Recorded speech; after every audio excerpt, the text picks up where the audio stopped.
ನಮಸ್ಕಾರ. ಇವತ್ತು ನಾವು ಈ ಒಂದು ಸಂವಿಧಾನ 1ರ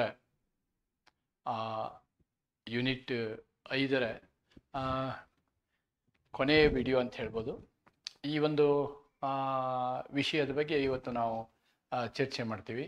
ಇವತ್ತಿನ ಚರ್ಚೆ ಮಾಡ್ತಕ್ಕಂಥ ವಿಷಯ ಫಂಡಮೆಂಟಲ್ ಡ್ಯೂಟೀಸ್ ಅಥವಾ ಮೂಲಭೂತ ಕರ್ತವ್ಯಗಳು ಅಂತಕ್ಕಂಥದ್ದು. ನಾವು ಮೂಲಭೂತ ಹಕ್ಕುಗಳನ್ನು ಚರ್ಚೆ ಮಾಡಿದ್ದೀವಿ, ರಾಜ್ಯ ನಿರ್ದೇಶನ ತತ್ವಗಳನ್ನು ಚರ್ಚೆ ಮಾಡಿದ್ದೀವಿ. ಈಗ ಮೂಲಭೂತ ಕರ್ತವ್ಯಗಳನ್ನು ಚರ್ಚೆ ಮಾಡ್ತೀವಿ. ಇಷ್ಟೇ ನಾವು ನೆನ್ಪಿಟ್ಕೋಬೇಕು. ಬರೀ ಹಕ್ಕುಗಳನ್ನ ಕೇಳೋದಲ್ಲ, ರಾಜ್ಯದಿಂದ ಸರ್ಕಾರದಿಂದ ನಮ್ಗೆ ಏನು ಬೇಕು ಅಂಥೇಳಿ ನಾವು ಕೇಳೋದಲ್ಲ, ಕೇಳಲೇಬೇಕು. ಆದರೆ ರಾಜ್ಯಕ್ಕಾಗಿ ಸರ್ಕಾರಕ್ಕಾಗಿ ನಾವೇನು ಮಾಡ್ತೀವಿ ಅನ್ನೋದು ಕೂಡ ಮುಖ್ಯ ಅನ್ನೋದನ್ನು ನಾವು ಅರಿತುಕೊಳ್ಬೇಕು. ಒಂದನ್ನು ನಾವಿಲ್ಲಿ ಗಮನದಲ್ಲಿ ಇಟ್ಕೋಬೇಕು. ಈ ಮೂಲಭೂತ ಹಕ್ಕುಗಳು ನಮ್ಮ ಸಂವಿಧಾನ ಪ್ರಾರಂಭವಾದಾಗ ಇರಲಿಲ್ಲ. ಇವುಗಳನ್ನು ನಾವು 42ನೇ ಸಂವಿಧಾನ ತಿದ್ದುಪಡಿಯಲ್ಲಿ ತೆಗೆದುಕೊಂಡು ಬಂದಿದ್ದೀವಿ ಅಂತಕ್ಕಂಥದ್ದನ್ನು ನಾವು ಗಮನಿಸಬೇಕು. ಏನು ಆಯಿತು ಅಂತಂದರೆ 42ನೇ ಸಂವಿಧಾನ ತಿದ್ದುಪಡಿಯಲ್ಲಿ ನಾವು ಇವುಗಳನ್ನ ಸೇರಿಸುವಂತಹ ಪ್ರಸಂಗ ಬಂತು. ಅದಕ್ಕೆ ನಾವೇನು ಮಾಡಿದ್ವಿ, ಒಂದು ಸ್ವರ್ಣ ಸಿಂಗ್ ಕಮಿಟಿ ಅಂತಕ್ಕಂಥ ಒಂದು ಕಮಿಟಿಯನ್ನು ಮಾಡಿದ್ವಿ. ಆ ಕಮಿಟಿ ಈ ಹಕ್ಕುಗಳನ್ನು ಅಧ್ಯಯನ ಮಾಡಿ ಒಂದು ವರದಿಯನ್ನು ತರ್ತದೆ. ಅದು ಮೂಲಭೂತವಾಗಿ ಅವತ್ತಿನ USSRನಲ್ಲಿ USSRನ ಸಂವಿಧಾನದಲ್ಲಿ ಇದ್ದಂತಹ ಮೂಲಭೂತ ಹಕ್ಕುಗಳ ಪ್ರೇರಣೆಯಿಂದ ನಮಗೇನು ಮಾಡಿದೆ, ಈ ನಮ್ಮ ಮೂಲಭೂತ ಹಕ್ಕುಗಳನ್ನು ನಮ್ಮ ಸಂವಿಧಾನದಲ್ಲಿ ಸೇರಿಸಲಾಗಿದೆ ಅಂತಕ್ಕಂಥದ್ದನ್ನು ನಾವು ನೆನಪಿಟ್ಕೊಳ್ಬೇಕು. ಮತ್ತು ಇನ್ನೊಂದು ವಿಷಯವನ್ನು ನಾವು ನೆನಪಿಟ್ಕೊಳ್ಬೇಕು, ಎಲ್ಲ ಪ್ರಪಂಚದ ಸಂವಿಧಾನಗಳಲ್ಲಿಯೂ ಈ ಮೂಲಭೂತ ಕರ್ತವ್ಯಗಳು ಇಲ್ಲ. ಮೂಲಭೂತ ಕರ್ತವ್ಯಗಳನ್ನು ನಾವು ನೋಡೋದಾದರೆ USSRನ ಈ ಸಂವಿಧಾನದಲ್ಲಿ ಕರ್ತವ್ಯಗಳಿತ್ತು ಮತ್ತು ಜಪಾನ್ ಸಂವಿಧಾನದಲ್ಲಿ ಮೂಲಭೂತ ಕರ್ತವ್ಯಗಳಿದ್ದಾವೆ. ಬಿಟ್ಟರೆ ಪ್ರಪಂಚದ ಬೇರೆ ಯಾವ ಒಂದು ದೇಶದಲ್ಲಿಯೂ ಕೂಡ ನಾವು ಆ ಸಂವಿಧಾನದಲ್ಲಿ ಮೂಲಭೂತ ಕರ್ತವ್ಯಗಳ ಬಗ್ಗೆ ನಾವು ಮಾತನಾಡುವುದಿಲ್ಲ ಅನ್ನೋದನ್ನು ನಾವಿಲ್ಲಿ ಗಮನಿಸಬೇಕು. ಇಲ್ಲಿ ಗಮನಿಸ್ತಾ ನಾವು ಇನ್ನೊಂದು ವಿಷಯವನ್ನು ನಾವಿಲ್ಲಿ ನೋಡಬೇಕು. ಈ ಮೂಲಭೂತ ಹಕ್ಕುಗಳು ಕೂಡ ನಾವೇನು DPSPನಲ್ಲಿ ನಾನೇನು ಹೇಳಿದೆ, ನಾಟ್ ಎನ್ಫೋರ್ಸಿಯಬಲ್ ಅಂತ ಹೇಳಿದ್ದೀನಿ. They are only the moral obligations ಅಂತ ಹೇಳ್ಬೋದು ನಾವು. They are only moral obligations. ನೈತಿಕವಾಗಿ ನೀವು ಹೀಗಿರಬೇಕಪ್ಪ, ದೇಶದ ಪ್ರಜೆ ಆದಮೇಲೆ ನೀವು ಹೀಗಿರಬೇಕು ಅನ್ನೋದನ್ನು ನಾವು ಈ ಒಂದು ಮೂಲಭೂತ ಹಕ್ಕುಗಳ ಏನು ಒಂದು ಭಾಗ ಇದೆ ಆ ಭಾಗದಲ್ಲಿ ನಾವು ಇದನ್ನು ಕಾಣಬಹುದು. ಆದರೆ ಈ ಮೂಲಭೂತ ಕರ್ತವ್ಯಗಳನ್ನು ಜಾರಿಗೆಗೊಳಿಸಬೇಕು ಅಂತಂದರೆ ಸರ್ಕಾರ ಕಾನೂನು ಮಾಡ್ಬೋದು. ಒಮ್ಮೆ ಕಾನೂನು ಮಾಡಿದಾಗ ನೀವು ಅದನ್ನು ಕಡ್ಡಾಯವಾಗಿ ಪಾಲಿಸುವಂಥದ್ದು ಅಗತ್ಯ ಇದೆ ಅಂತಕ್ಕಂಥದ್ದನ್ನು ನಾವಿಲ್ಲಿ ನೋಡಬಹುದು. ಇನ್ನೊಂದು ವಿಷಯ ಏನು ಅಂತಂದರೆ, ಈ ಮೂಲಭೂತ ಹಕ್ಕು ಕರ್ತವ್ಯಗಳನ್ನು ಮೊದಲು ನಾವು ಕರ್ತವ್ಯಗಳನ್ನು ಜಾರಿಗೊಳಿಸಿದಾಗ ಅಂದರೆ 1976ರಲ್ಲಿ 42ನೇ ಸಂವಿಧಾನ ತಿದ್ದುಪಡಿಯ ಮುಖಾಂತರ ನಾವು ತಂದಾಗ 10 ಕರ್ತವ್ಯಗಳನ್ನು ನಮೂದಿಸಲಾಗಿತ್ತು. ಆದರೆ ನಂತರದಲ್ಲಿ 86ನೇ ಸಂವಿಧಾನ ತಿದ್ದುಪಡಿಯ ಮೂಲಕ ನಾವು 2002ರಲ್ಲಿ ಒಂದು ಹೆಚ್ಚಿನ ಕರ್ತವ್ಯವನ್ನು ನಾವು ಸೇರಿಸ್ಕೊಂಡಿದ್ದೀವಿ. ಅವು ಯಾವುದು ಅನ್ನೋದನ್ನು ನಾವು ಈಗ ಒಂದೊಂದಾಗಿ ನೋಡೋಣ. ಇಲ್ಲಿ fundamental duties, these duties are mentioned in article 51A ಮತ್ತು ಪಾರ್ಟ್ 4A. ನಮ್ಮ ಸಂವಿಧಾನದಲ್ಲಿ ನಾವೇನು ಮಾಡಿದ್ವಿ ಅಂತಂದರೆ ಭಾಗ 4Aಯನ್ನು ಹೊಸದಾಗಿ ಸೇರಿಸಿದ್ವಿ. 4Aಯನ್ನು ಹೊಸದಾಗಿ ಸೇರಿಸಿದ್ವಿ. ಈ 4Aನಲ್ಲಿ ಇರ್ತಕ್ಕಂಥ ಅನುಚ್ಛೇದ ಒಂದೇ ಒಂದು. ಆ ಅನುಚ್ಛೇದಕ್ಕೆ ನಾವು 51 ಕ್ಯಾಪಿಟಲ್ A ಅಂತ ಹೇಳ್ತೀವಿ. 51 ಕ್ಯಾಪಿಟಲ್ A ಅನುಚ್ಛೇದದ ಹೆಸರಿದು. ಅನುಚ್ಛೇದದ ಹೆಸರು 51 ಕ್ಯಾಪಿಟಲ್ A. ಇದರಲ್ಲಿ ಏನಾಗುತ್ತೆ ಅಂತಂದರೆ 51 capital A into bracket ABC like that it will go on 10+1 K ತನಕ ಹೋಗುತ್ತೆ ಅನ್ನೋದನ್ನು ನಾವಿಲ್ಲಿ ಅರ್ಥ ಮಾಡ್ಕೊಳ್ಬೇಕು. ನಾನು ಚರ್ಚೆ ಮಾಡಿದ್ದೀನಿ ಅಲ್ವಾ ನಿಮ್ಗೆ. ಇದು ಒಂದನ್ನು ಆಮೇಲೆ 86ನೇ ಸಂವಿಧಾನ ತಿದ್ದುಪಡಿಯಲ್ಲಿ ಸೇರಿಸಲಾಯಿತು. ಉಳಿದ 10 A to Jಯನ್ನು ನಾವು 42ನೇ ಸಂವಿಧಾನ ತಿದ್ದುಪಡಿಯಲ್ಲಿ ಸೇರಿಸಿದ್ದೀವಿ. ಇದು 1976, ಇದು 2002. ಸ್ವರ್ಣ ಸಿಂಗ್ ಕಮಿಟಿಯಿಂದ ಇದನ್ನು ಕಮಿಟಿಯ ವರದಿಯ ಪ್ರಕಾರ ನಾವು ಮಾಡಿದ್ದೀವಿ. ಮತ್ತು ಸಂವಿಧಾನ ಅಂದರೆ USSRನ ಸಂವಿಧಾನದಿಂದ ಪ್ರೇರೇಪಿತರಾಗಿ, ಬಾರೋಡ್ ಅನ್ನೋದಕ್ಕಿಂತ ಇನ್ಸ್ಪೈರ್ಡ್ ಅನ್ಬೋದು ನಾವು. Inspired from erstwhile USSR constitution, ಇದರ ಸಂವಿಧಾನ. USSRನ ಸಂವಿಧಾನದಲ್ಲಿ ಇದ್ದಂತಹ ಹಕ್ಕುಗಳಿಂದ ಪ್ರೇರಿತರಾಗಿ ನಾವು ಇದನ್ನು ಮಾಡಿದ್ದೀವಿ. ಇವುಗಳನ್ನ ನಾವು ನ್ಯಾಯಾಂಗದ ಏನು ಪರಿಶೀಲನೆ, ನ್ಯಾಯಾಂಗ ಅನ್ನೋದು ನಾವು ನ್ಯಾಯಾಲಯಕ್ಕೆ ಹೋಗಿ ಇಂಥ ಡ್ಯೂಟಿ ಮಾಡಿಲ್ಲ ಅಂಥೇಳಿ ಕೇಳೋಕ್ಕಾಗಲ್ಲ. ನಾಟ್ ಎನ್ಫೋರ್ಸಿಬಲ್ ಅಂತ ಹೇಳ್ಬೋದು. ಇದು ನೋಡಿ, ಎಲ್ಲ ಪ್ರಜೆಗಳಿಗೆ ಅನ್ವಯ ಆಗುತ್ತಿದ್ದು. They are applicable only to citizens. ಯಾವುದೇ ಒಂದು ಕಂಪನಿಗೆ ಇಂಥವ್ರಿಗೆ ಅಪ್ಲೈ ಆಗಲ್ಲ. But if a law is enacted, it is enforceable. ನೋಡಿ, ಕಾನೂನನ್ನು ಮಾಡಿದರೆ it is enforceable. These duties are educative in nature and have informed citizens and responsible citizens. ನೋಡಿ, ಒಬ್ಬ ಏನು ಹೇಳ್ತೀನಿ, ಇನ್ಫಾರ್ಮ್ಡ್ ಅಂತಂದರೆ ಜ್ಞಾನ ಪರಿಕಲ್ಪನೆಯನ್ನು ಹೊಂದಿದಂತಹ ಏನಾಗಬೇಕು, ನಾವು ನಾಗರಿಕರಾಗಬೇಕು ಮತ್ತು ಜವಾಬ್ದಾರಿಯುತರಾದಂತಹ ನಾಗರಿಕರಾಗಬೇಕು ಅನ್ನೋ ದೃಷ್ಟಿಯಿಂದ ನಾವೇನು ಮಾಡಿದ್ದೀವಿ, ನಾವು ಒಂದು ಪರಿಕಲ್ಪನೆ ಇರುವಂತಹ ನಾಗರಿಕರಾಗಬೇಕು, ಜವಾಬ್ದಾರಿ ಇರುವಂತಹ ನಾಗರಿಕರಾಗಬೇಕು ಅನ್ನೋದು. ಜವಾಬ್ದಾರಿ ನಾಗರಿಕರಾಗಬೇಕು, ಪ್ರಜೆಗಳಾಗಬೇಕು ಮತ್ತು ಪ್ರಜ್ಞಾವಂತ ಪ್ರಜೆಗಳಾಗಬೇಕು. ಪ್ರಜ್ಞಾವಂತ ಪ್ರಜೆಗಳು ಆಗಬೇಕು ಅನ್ನೋದು ನಮ್ಮ 51A ಎಲ್ಲಿರ್ತಕ್ಕಂಥ ಉದ್ದೇಶ ಅನ್ನೋದನ್ನು ನಾವು ಅರ್ಥ ಮಾಡ್ಕೊಳ್ಬೇಕು. This is what is the requirement for us ಅನ್ನೋದನ್ನು ನಾವಿಲ್ಲಿ ನೋಡ್ಬೋದು. ಈಗ ಏನಿವು ಡ್ಯೂಟಿಗಳು ಅನ್ನೋದನ್ನು ಒಂದೊಂದಾಗಿ ನೋಡೋಣ. ಅನುಚ್ಛೇದ 51A ಇರ್ತಕ್ಕಂಥ ಕರ್ತವ್ಯಗಳು, ಮೂಲಭೂತ ಕರ್ತವ್ಯಗಳು ಏನಿವು? ಇವು ಅನುಚ್ಛೇದ 51A ABCD ಆಗಿದ್ದಾವೆ. To abide by constitution. ನೋಡಿ, ನಾವು ಸಂವಿಧಾನವನ್ನು ಒಪ್ಕೋಬೇಕು, ಸಂವಿಧಾನವನ್ನು ಪ್ರಶ್ನೆ ಮಾಡುವಂತಿಲ್ಲ. And respect its ideals. ಅದರಲ್ಲಿರ್ತಕ್ಕಂತಹ ಏನು ತತ್ವಗಳಿದ್ದಾವೆ ಅವುಗಳನ್ನು ನಾವು ಅವುಗೆ ಮರ್ಯಾದೆ ಕೊಡಬೇಕು. We have to respect. And institutions, ಅದಕ್ಕೆ ಸಂಬಂಧಪಟ್ಟಂತಹ ಸಂಸ್ಥೆಗಳನ್ನು ನಾವು ಗೌರವಿಸಬೇಕು.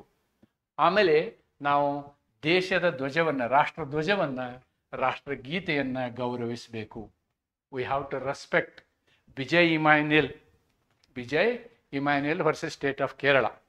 ಇವುಗಳನ್ನ ನಾವೇನು ಮಾಡಬೇಕು, ಗೌರವಿಸಬೇಕು.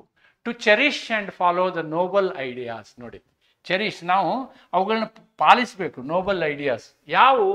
Inspired our national struggle for freedom. ನಾವೇನು ಸ್ವಾತಂತ್ರ್ಯಕ್ಕಾಗಿ ಹೋರಾಡಿದಂತಹ ಹೋರಾಟಗಾರರ ವಿಚಾರಗಳಿದಾವಲ್ಲ, ಅವುಗಳನ್ನು ನಾವು ನಮ್ಮೊಳಗೆ ಅಳವಡಿಸ್ಕೋಬೇಕು. ನಮ್ಮ ದೇಶ ಪ್ರೇಮವನ್ನು ಹೆಚ್ಚಿಸಬೇಕು. ನಾವು ಈ ದೇಶಕ್ಕಾಗಿ ಹೋರಾಡಿದವರನ್ನ ಗೌರವಿಸಬೇಕು. ಅವರಲ್ಲಿರ್ತಕ್ಕಂತಹ ಏನು ಐಡಿಯಲ್ಸ್ ಅಂತ ಏನು ಹೇಳ್ತೀವಿ, ಅವುಗಳನ್ನೆಲ್ಲ ನಾವು ಪಾಲಿಸಬೇಕು, ಅನುಸರಿಸಬೇಕು ಅಂತಕ್ಕಂಥದ್ದು ಇದು. To uphold and protect the sovereignty, unity and integrity of the nation. ನೋಡಿ, ಭಾರತ ದೇಶದ ನಾವು ಐಕ್ಯತೆಯನ್ನು, ಒಗ್ಗಟ್ಟನ್ನು, ಸಾರ್ವಭೌಮತ್ವವನ್ನು ನಾವೇನು ಮಾಡಬೇಕು, ಎತ್ತಿ ಹಿಡಿಬೇಕು, ರಕ್ಷಿಸಬೇಕು. ಅವುಗಳನ್ನು ಎತ್ತಿ ಹಿಡಿಬೇಕು, ರಕ್ಷಿಸಬೇಕು. ಏನನ್ನ? ಸಾರ್ವಭೌಮತ್ವವನ್ನು, ಒಗ್ಗಟ್ಟನ್ನು ಮತ್ತು ಐಕ್ಯತೆಯನ್ನು ರಕ್ಷಿಸಬೇಕು. To defend country and render national service when called upon to do so. ನೋಡಿ, ನಾವು ಆರ್ಟಿಕಲ್ 22 ನೋಡಿದ್ದೀವಿ ಇದನ್ನು. 23, 24 ನೋಡ್ತೀವಿ ನಾವು. To defend the country, begar ಅಂತಕ್ಕಂಥ ಶಬ್ದ ಬರುತ್ತಲ್ಲ, ಅಲ್ಲಿ ಇನ್ನೊಂದು ಕ್ಲಾಸ್ ಇದೆ. ಏನು ಕ್ಲಾಸ್ ಇದೆ? ದೇಶ ಅವಶ್ಯಕತೆ ಬಿದ್ದರೆ ನಿಮಗೆ ಸಂಬಳ ಕೊಡಲಾರ್ದೆ ಕೆಲಸ ಮಾಡಿಸ್ಬೋದು ಅಂತ. That is what is available here. To defend the country and render national service. ಅವಶ್ಯಕತೆ ಬಿದ್ದಾಗ ನಾವು ರಾಷ್ಟ್ರದ ಸೇವೆಯನ್ನು ಮಾಡಲಿಕ್ಕೆ ತಯಾರಾಗಿರಬೇಕು. To promote harmony and spirit of common brotherhood, fraternity. ಸಂವಿಧಾನದ ಪೀಠಿಕೆಯಲ್ಲಿ ಹೇಳಿದೀವಲ್ವಾ, ಅದೇ ಪ್ರಮೋಟ್ ಹಾರ್ಮನಿ. ನಾವು ಭಾವೈಕ್ಯತೆಯನ್ನು ಬೆಳೆಸಬೇಕು ಮತ್ತು ಭ್ರಾತೃತ್ವವನ್ನು ಬೆಳೆಸಬೇಕು amongst all the people of India, transcending religious, linguistic, regional, sectional diversities. ನಮ್ಮಲ್ಲಿರ್ತಕ್ಕಂತಹ ವೈವಿಧ್ಯತೆಯನ್ನು ಮರೆತು, ಎಂಥ ವೈವಿಧ್ಯತೆ? ಧಾರ್ಮಿಕ ವೈವಿಧ್ಯತೆ, ಭಾಷಾ ವೈವಿಧ್ಯತೆ, ಪ್ರಾದೇಶಿಕ ವೈವಿಧ್ಯತೆ ಅಥವಾ ನಮ್ಮದು ಪಂಗಡಗಳ ವೈವಿಧ್ಯತೆ ಎಲ್ಲವನ್ನೂ ಮರೆತು ನಾವೇನು ಮಾಡಬೇಕು? ಭಾವೈಕ್ಯತೆಯಿಂದ, ಅಣ್ಣ ತಮ್ಮರು ಅಂತಕ್ಕಂಥ ಭ್ರಾತೃತ್ವ ಭಾವನೆಯಿಂದ ನಾವು ನಮ್ಮನ್ನು ಬೆಳೆಸ್ಕೊಳ್ಳೋದನ್ನು ನೋಡಬೇಕು. ಟು ರಿನೌನ್ಸ್ ಪ್ರಾಕ್ಟೀಸಸ್, ಇವನ್ನ ತ್ಯಜಿಸಬೇಕು. ರಿನೌನ್ಸ್ ಅಂದ್ರೆ ತ್ಯಜಿಸೋದು. ಏನು? Derogatory to the dignity of woman. ನೋಡಿ, ನಾವು ಹೆಣ್ಣು ಮಕ್ಕಳನ್ನು ಅಗೌರವ ಮಾಡುವುದನ್ನು ನಿಲ್ಲಿಸಬೇಕು. ಡೆರೋಗೇಟರಿ ಟು ದ ಡಿಗ್ನಿಟಿ, ಹೆಣ್ಣು ಮಕ್ಕಳಿಗೆ ಅವಮಾನ ಮಾಡುವಂತಹ ಏನು ಪ್ರಕ್ರಿಯೆಗಳಿದಾವಲ್ಲ ಅವುಗಳನ್ನೆಲ್ಲವನ್ನು ನಾವು ನಿಲ್ಲಿಸಬೇಕು ಅಂತಕ್ಕಂಥದ್ದನ್ನು ನಾವು ABCDE ನೋಡಿದ್ದೀವಿ. ನಂತರ to value and preserve the heritage of composite culture. ನಮ್ಮ ಕಲ್ಚರ್ ಇದೆಯಲ್ಲ, ಸಂಸ್ಕೃತಿಯನ್ನು ಉಳಿಸಿ ಬೆಳೆಸಬೇಕು. To protect and improve the natural environment. ನೋಡು, ನಾವು ಪರಿಸರವನ್ನು, ನೈಸರ್ಗಿಕವಾಗಿರುವಂತಹ ಪರಿಸರವನ್ನು ಉಳಿಸಬೇಕು. ಹೇಗೆ ಉಳಿಸ್ತೀವಿ? ಅರಣ್ಯಗಳನ್ನು, ಆಮೇಲೆ ಕೆರೆಗಳನ್ನು, ನದಿಗಳನ್ನು ಮತ್ತು ಕಾಡು ಪ್ರಾಣಿಗಳನ್ನು, ಇವೆಲ್ಲವುಗಳನ್ನು ನಾವೇನು ಮಾಡಬೇಕು? ಉಳಿಸುವ, ನರ್ಚರ್ ಮಾಡುವಂಥ ವ್ಯವಸ್ಥೆ ಮಾಡಬೇಕು. And have compassion for living creatures. ಜೀವಿತವಾಗಿರುವಂತಹ ಎಲ್ಲದರ ಬಗ್ಗೆ ನಮಗೆ ಅನುಕಂಪ ಇರಬೇಕು. ಅವರು ನಮ್ಮಂತೆ ಜೀವವನ್ನು ಹೊಂದಿದ್ದಾರೆ ಅಂತಕ್ಕಂಥ ಅನುಕಂಪವನ್ನು ನಾವು ಹೊಂದಿರುವುದು ನಮ್ಮ ಕರ್ತವ್ಯವಾಗಿದೆ ಅನ್ನೋದನ್ನು ಇಲ್ಲಿ ಹೇಳ್ತೀವಿ. To develop scientific temper, humanism, spirit of inquiry, reform. ನೋಡಿ, ನಾವು ನಮ್ಮಲ್ಲಿ ವೈಜ್ಞಾನಿಕವಾದಂತಹ ಒಂದು ಮನಸ್ಸನ್ನು ಬೆಳೆಸಬೇಕು. We have to. ಆ್ಯಕ್ಚುಲಿ ಇವತ್ತು IT ಇಂಡಸ್ಟ್ರಿ ಇರೋದು, it is because of this duty that we are doing. Humanism, ಮಾನವೀಯತೆಯನ್ನು ಬೆಳೆಸ್ಕೊಬೇಕು. ಆಮೇಲೆ ನಾವು ಸ್ಪಿರಿಟ್ ಆಫ್ ಎನ್ಕ್ವೈರಿ ಅಂದರೆ ಹೊಸದನ್ನು ನಾವು ತಿಳಿದುಕೊಳ್ಳುವ ಅಥವಾ ಕಂಡು ಹಿಡಿಯುವ ಈ ಎಲ್ಲ ವ್ಯವಸ್ಥೆಗಳನ್ನು ಇದರಲ್ಲಿ ನಾವು ಮಗ್ನರಾಗಬೇಕಂತ. To safeguard public property. ನೋಡಿ, ಸಾರ್ವಜನಿಕ ಆಸ್ತಿಯನ್ನು ರಕ್ಷಿಸಬೇಕು ನಾವು. And abjure violence. ಎಂದೂ ಹಿಂಸೆ ಮಾಡಕೂಡದು. ಅಬ್ಜ್ಯೂರ್ ಮಾಡಕೂಡದು ಅಂತ. Abjure. Then to strive towards excellence in all spheres of individual and collective activity. ವೈಯಕ್ತಿಕವಾಗಿಯೂ ಮತ್ತು ಸಾರ್ವಜನಿಕವಾಗಿಯೂ ನಾವೇನು ಮಾಡಬೇಕು? ಎಲ್ಲ ವಿಷಯದಲ್ಲಿ ಪರಿಣತಿಯನ್ನು, ಎಕ್ಸಲೆನ್ಸ್ ಅಂದರೆ ಪರಿಣತಿಯನ್ನು ಹೊಂದುವಂತಹ ಒಂದು ಪ್ರಯತ್ನವನ್ನು ನಾವು ಸದಾಕಾಲ ಮಾಡ್ತಾ ಇರಬೇಕು. ಆವಾಗ ದೇಶದ ಬೆಳವಣಿಗೆ ಆಗಿದೆ. So that the nation constantly rises to higher levels. That's what we are able to do now. And endeavour and achievement. ಹೆಚ್ಚು ಸಾಧನೆಯನ್ನು ಮಾಡುವುದರಿಂದ, ನಾವು ಹೆಚ್ಚು ಪರಿಶ್ರಮವನ್ನು ಮಾಡೋದ್ರಿಂದ ನಮ್ಮ ದೇಶವನ್ನು ಮೇಲೆ ತರಬಹುದು. Who is A parent. ನೋಡಿ, ಇದು 86ನೇ ಸಂವಿಧಾನ ತಿದ್ದುಪಡಿ. ಇಲ್ಲಿವರೆಗೆ 42ನೇ ತಿದ್ದುಪಡಿ, ಇದು 86ನೇ ತಿದ್ದುಪಡಿ. ಏನು? Who is A parent. ಯಾರು ಒಬ್ಬ ತಂದೆ ತಾಯಿ ಆಗಿದ್ದೀರೋ ಅಥವಾ ಪೋಷಕರಾಗಿದ್ದೀರೋ, ಇದು ನಿಮ್ಮ ಕರ್ತವ್ಯ. ಏನು? To provide opportunities for education. ಶಿಕ್ಷಣಕ್ಕೆ ಅವಕಾಶಗಳನ್ನು ಮಾಡಿಕೊಡೋದು. ಯಾರಿಗೆ? ಬೇರೆದವ್ರಿಗೆಲ್ಲ, ನಿಮ್ಮ ಮಕ್ಕಳಿಗೆ. For his child or as the case may be ward between the age of 6 and 14. ನೋಡಿ, ಇದನ್ನ ಏನು ಮಾಡಿದೀವಿ ನಾವು? ಇದೇ ತಿದ್ದುಪಡಿಯಲ್ಲಿ ನಾವು ಆರ್ಟಿಕಲ್ 21 ಕ್ಯಾಪಿಟಲ್ ಏನು ತಂದಿದ್ದೀವಿ. ಒಂದು ಕಡೆ ನಾವೇನು ಮಾಡಿದ್ವಿ? ಇದನ್ನ ಫಂಡಮೆಂಟಲ್ ರೈಟ್ ಮಾಡಿದ್ದೀವಿ. ಓಕೆ. ಇನ್ನೊಂದು ಕಡೆ ಇಲ್ಲಿ ನಾವೇನು ಮಾಡಿದ್ವಿ? ಈ ನಾಗರಿಕರಿಗೆ ಇದು ನಿಮ್ಮ ಕರ್ತವ್ಯ ಅಂತ ಹೇಳಿದ್ದೀವಿ. ಇವೆಲ್ಲವುಗಳು ಏನಾಗ್ತವೆ ಅಂತಂದ್ರೆ, they are all called as fundamental duties. ಇವನ್ನ ನೀವು ಕನ್ನಡದಲ್ಲಿ ನೋಡೋದಾದರೆ ಮೂಲಭೂತ ಕರ್ತವ್ಯಗಳು. 51A ಮೂಲಭೂತ ಕರ್ತವ್ಯಗಳು. ಕೆಳಕಂಡ ಕರ್ತವ್ಯಗಳನ್ನು ಪಾಲಿಸುವುದು ಪ್ರತಿಯೊಬ್ಬ ನಾಗರಿಕನ ಕರ್ತವ್ಯವಾಗಿರತಕ್ಕದ್ದು. ಏನು? ಸಂವಿಧಾನಕ್ಕೆ ಬದ್ಧವಾಗಿರುವುದು ಹಾಗೂ ಅದರ ಆದರ್ಶಗಳನ್ನು ಮತ್ತು ಸಂಸ್ಥೆಗಳನ್ನು, ರಾಷ್ಟ್ರಧ್ವಜವನ್ನು, ರಾಷ್ಟ್ರಗೀತೆಯನ್ನು ರಕ್ಷಿಸುವುದು. ನಮ್ಮ ರಾಷ್ಟ್ರೀಯ ಸ್ವಾತಂತ್ರ್ಯ ಸಂಗ್ರಾಮಕ್ಕೆ ಸ್ಫೂರ್ತಿದಾಯಕವಾಗಿದ್ದ ಉದಾತ್ತ ಆದರ್ಶಗಳನ್ನು ಗೌರವಿಸುವುದು ಮತ್ತು ಅನುಸರಿಸುವುದು. ಭಾರತದ ಸಾರ್ವಭೌಮತ್ವವನ್ನು, ಐಕ್ಯತೆಯನ್ನು, ಅಖಂಡತೆಯನ್ನು ಎತ್ತಿ ಹಿಡಿಯುವುದು ಹಾಗೂ ಸುರಕ್ಷಿಸುವುದು. ದೇಶವನ್ನು ರಕ್ಷಿಸುವುದು. ಕರೆ ಬಂದಾಗ ರಾಷ್ಟ್ರಕ್ಕೆ ಸೇವೆ ಸಲ್ಲಿಸುವುದು.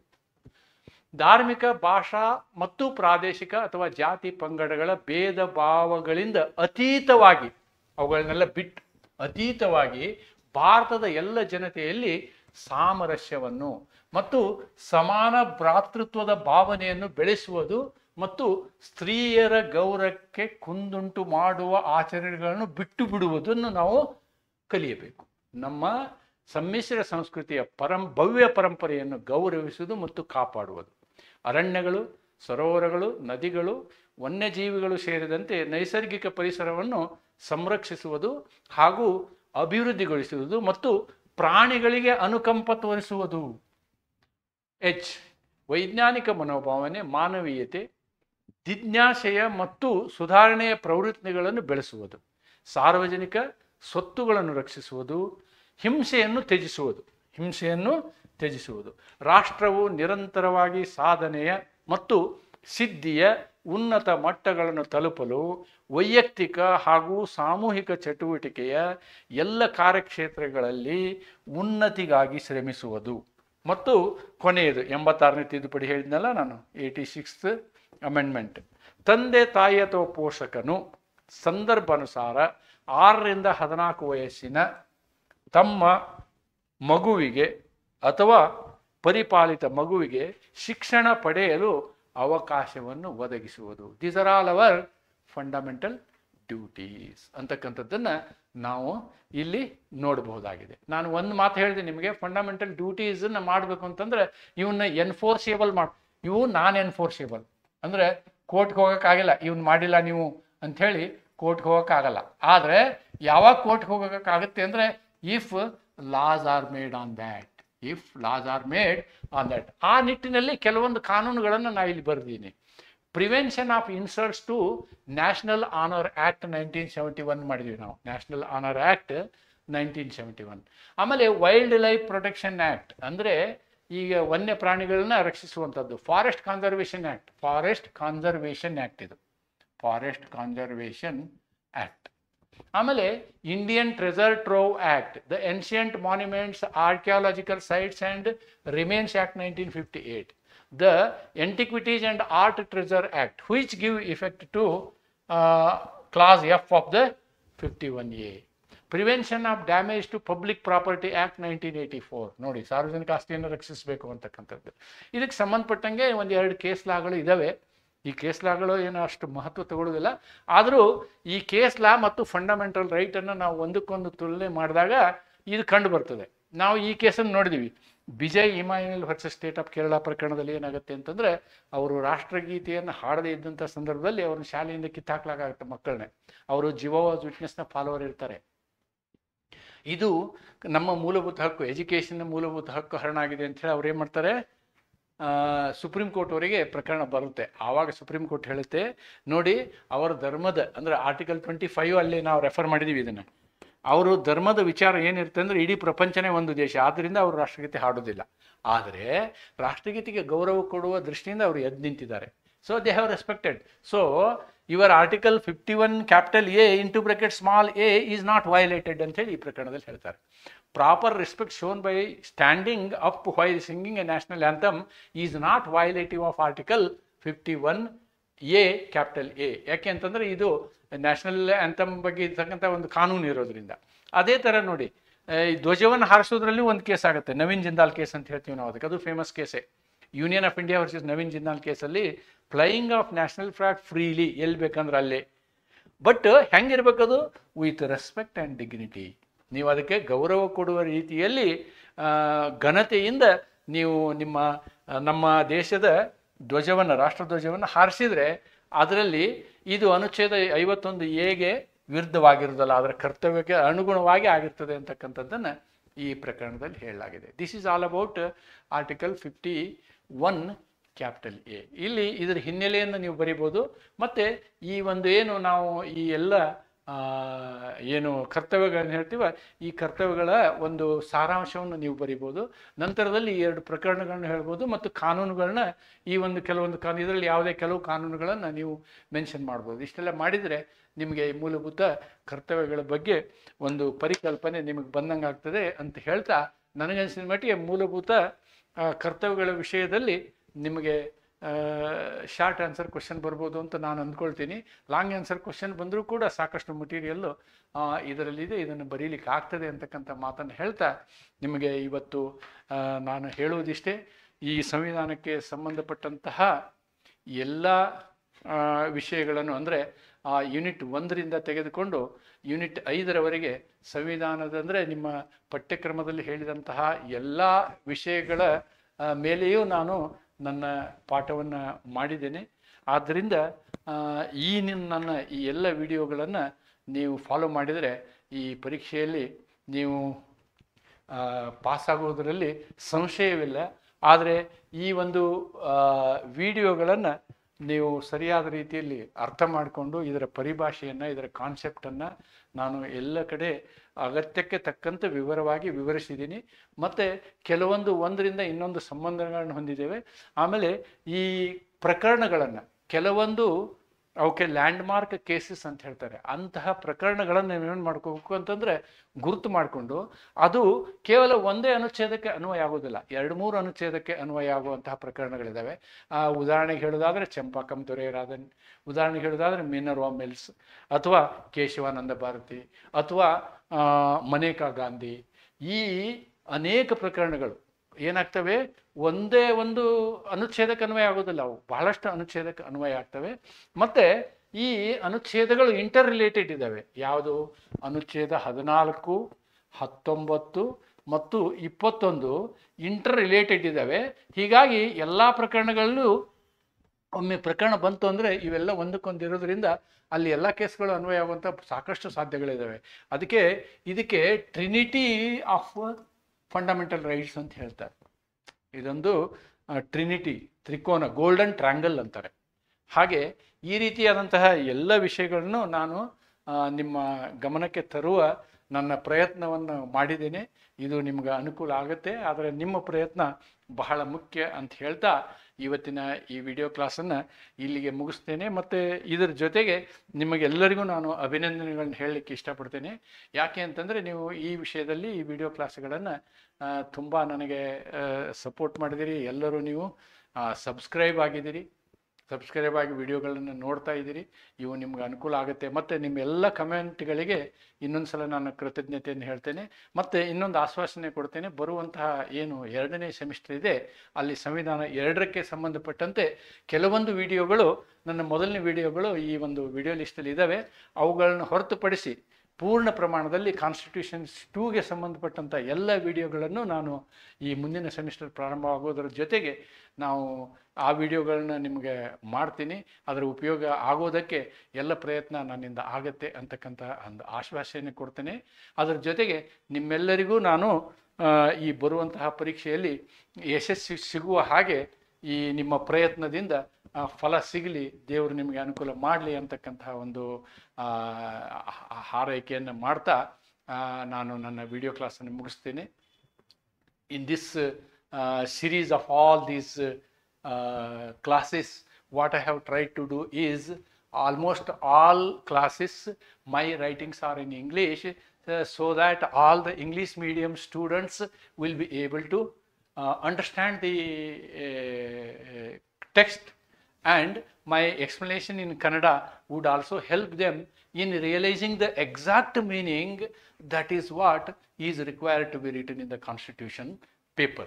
And I have made a detailed analysis of all the case laws. Whatever the case laws I have taken, most of the important case laws, I have told you the facts also, I have told you the situation also, I have told you the background also.